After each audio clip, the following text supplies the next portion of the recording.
A Fox News alert. Take a look at your screens. We are looking at smoke rising over Gaza despite the two-day extension of the ceasefire between Israel and Hamas. Both sides extending the truce through Wednesday under the expectation that Hamas would release 10 hostages today and 10 more tomorrow. IDF spokesperson Lieutenant Colonel Peter Lerner joins me now. Lieutenant Colonel, any information on what those plumes of smoke are? Good morning, Todd. No, I'm not aware of that. I'm seeing it as you're broadcasting it as well, and indeed it is a developing situation, and we'll be looking into it. I'm not aware of anything at this hour, but there could be something that's happening on the ground. You know, everything in and around this war is extremely fragile, and we are trying to bring home as many hostages as we can every day. And now in day 5, hopefully we will see some more hostages brought home today. Do you worry that this could potentially jeopardize the extended ceasefire? I don't know. I think we're taking, what we're trying to do is, and what we are doing is making sure that our positions, our defensive positions, our operational pause is maintained. At the same time, we are taking those steps, though, to be ready for any developments. So the reality is one where we need to maintain our fire, but protect ourselves, and that is what we constantly are doing. I can't confirm this situation. I don't know exactly what it is. We will have to look into it. This development notwithstanding, because again, we just saw this within the hour.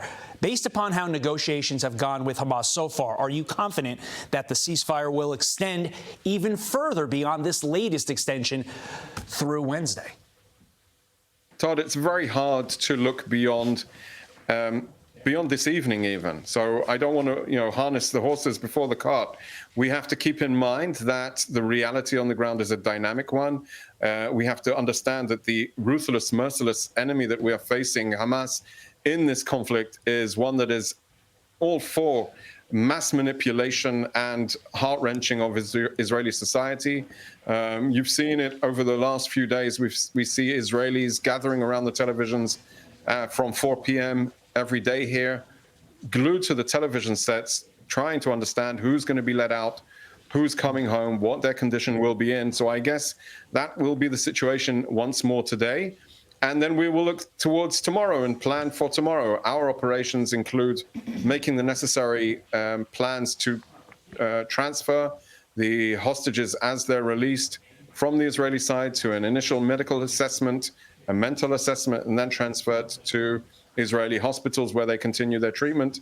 Our role is to protect them, to bring them back into the communities and facilitate them and cushion them after the huge trauma that they've been through. So that is what we're currently doing.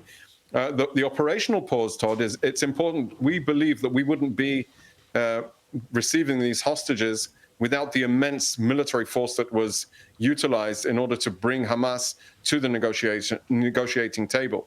And we are conducting our activities currently with two operations in mind: continuing the flow of humanitarian goods to the people in southern Gaza, the people that are not our enemy, and bringing the hostages home. With regard to which hostages are selected for release and which are selected to stay, that has to be an absolutely agonizing decision. How do you pick? Well, obviously, that's not something that we do, that it's happening in the corridors of diplomacy. Our role is to facilitate the release once they are released. I don't envy anybody who is in that position that has to try and figure out who comes out.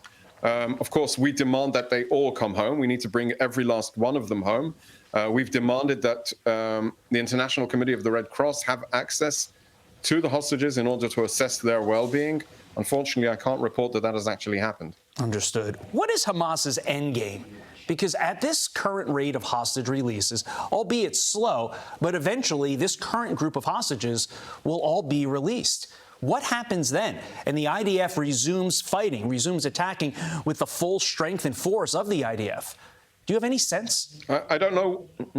I don't know what Hamas's endgame is, Todd. I would say we know what the ultimate end of this war needs to be. It needs to be demilitarized Gaza Strip. It needs to be a location that is governed ideally by Palestinians as they choose to see fit. It needs to be without a terrorist organization that governs the Gaza Strip as a staging ground for terrorism against Israel. We need to ensure that that happens, and that is what we intend on doing. The government has instructed us to be prepared. We have taken the advantage of the last 4 days to reassess our operations, to learn from the lessons of the 7 weeks of combat that have taken place, and be prepared to mobilize at a minute's notice. Just quickly, are you fearful Hamas will take new hostages as it tries to pause the fighting further? It's a great question. I mean, that has been their modus operandi, obviously, from day one. They did it before the 7th of October, and they would probably try and do that again. We are operating very, very cautiously in the field from our operational activities and the forces on the ground. Of course, we need to understand that this is something that they may try and do. And that is why we've been operating very, I would say, slow and surely in order to achieve our goals of dismantling and destroying Hamas's governing capabilities and terrorist capabilities. I would also assess that with modest success, though. But we are winning. We are defeating them. They are pursued. That is why they came to the negotiating table to release hostages. And that is what we intend to continue. We need to bring home every last one of them. And we need to make sure that they never use the Gaza Strip as a staging ground again. Lieutenant Colonel Peter Lerner, thank you as always, sir.